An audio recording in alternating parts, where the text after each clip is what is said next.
प्रिय मम्मी, हा special message तुझ्यासाठी. दिवाळी झाली, पण मन मात्र अजूनही त्याच प्रकाशात आणि गोड आठवणींमध्ये अडकलेलं आहे. आज सकाळी तुझ्या आठवणीने इतकं दाटून आलं की इथे परदेशात असले तरी माझं मन थेट आपल्या घराच्या उंबरठ्यावर येऊन थांबलं. यंदाची दिवाळी कशी झाली हे विचारतेस, पण माझ्या मनात मात्र तू फराळ बनवत असताना तो परिचित आणि गोड सुगंध दरवळतोय.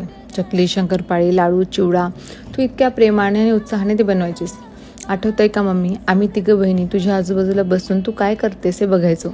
छोट्या छोट्या कामात तुला मदत करायचो आणि पापा ते तर कधी कधी चिवड्यासाठी शेव बनवण्यात तुला मदत करायचे.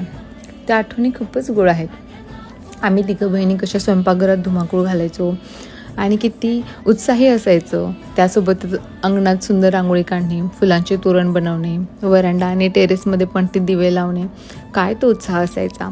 आणि पप्पा ते आमच्यासाठी फटाक्याची मोठी पिशवी घेऊन यायचे. मग आम्ही तिघी खाली बसून स्वतःचा वाटा काळजीपूर्वक वेगळा काढायचो आणि कोणाचा वाटा मोठा यावर थोडं भांडायचोही.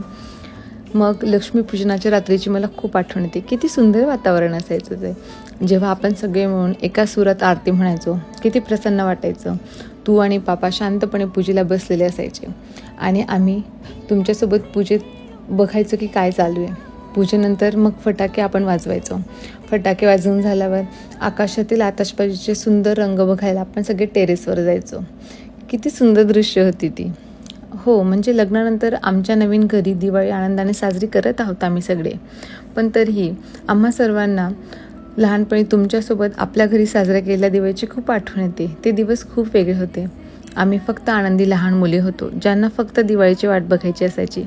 आता त्या लहान्या मुली मोठ्या झाल्यात आणि त्यांचे कामं वाढलेत. आता आम्हाला कळतंय की त्या सोहळ्यासाठी किती जीव ओतावा लागतो. इथे एकटी दिवाळीची सगळी तयारी करत असताना, फराळ करत असताना मला ज्या क्षणी ताण आला त्या क्षणी मला माझ्या लहानपणच्या बिनधास्त दिवसांची खूप आठवण झाली. मला माझ्या सगळ्या बहिणींसोबत पुन्हा एकदा तो दिवस जगायचा आहे. फक्त आनंदी मुली म्हणून कोणत्याही ताणाशिवाय स्वच्छंदपणे दिवाळी एन्जॉय करायची आहे.